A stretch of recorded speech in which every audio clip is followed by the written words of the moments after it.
slump, but he was defending you. And he did say that you're not going to score 30 every night, though. And then you scored 30 tonight. So did you hear what he said before the game? No, I didn't hear anything. Obviously, I've been in a slump. I've been trying to do other things. I think sometimes other things I do on the court is underrated to a certain extent. No offense to anybody else in the league, but a lot of people in the league are one-trick ponies, and I try to at least distribute or do the best I can on the defensive board. I think my defensive game has come a long way. Obviously, I've been missing layups. We spoke the other day. I missed layups and missing shots that, I usually always make, in my sleep, but, it happens. And, obviously, I think the biggest thing where, I made certain mistakes was, if I missed a few shots, I didn't really keep shooting. I kept trying to distribute and, not looking at the rim. And tonight, I kind of changed my mentality a little bit, and it worked. At the same time, I'm still going to play a all-around game. So, period, point blank. That's pretty much it. What's the difference? Is it just a different mindset when you go into games like tonight? I guess, Brad tells me to be aggressive, so I know last game I got pretty pissed I wasn't, being as aggressive. And, so the biggest thing is, just shrugging off the last shot and obviously, keep attacking and, take what the defense gives you and that's pretty much it. What was different in that fourth quarter that you couldn't miss? I just got on a roll and, the great, Larry Legend says life balances out. So that's it balanced out tonight and evened up a little bit. And, shots went in. And I think, I was fortunate enough to get to my spots. And, my teammates did a great job finding the ball for me. And, the rim looked a lot bigger. Brad also said that you're a player who likes the pressure situation. Is that something that also is kicking in? Or? Yeah, obviously, I get more comfortable down the stretch, I guess, when it comes down to, big-time moments and big-time plays. It's always been that way. I think it's easier for me to lock in to a certain extent. And, obviously, I already had it going a little bit. And once the, fourth quarter hit, I just took my shots and they went in and forward, so it was a hit. You guys kept fighting and trying to get back into this game. Finally did it in the fourth quarter.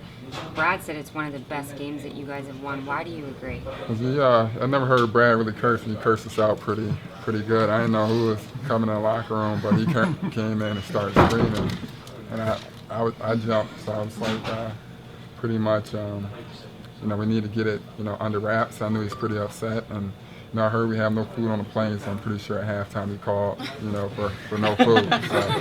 So hopefully, we don't have to get him that mad again. What happened with that around the bag, top step floater? I always just try to read people's feet and then, try to go past their hip. And obviously, it's enough space a little bit for me to, squeal through and went in. And as soon as I felt contact, just put the ball up in the air and went in. And, continuation and everything occurs in the league. So that was a great, a great play, I guess, to keep us going. You play with a chip on your shoulder.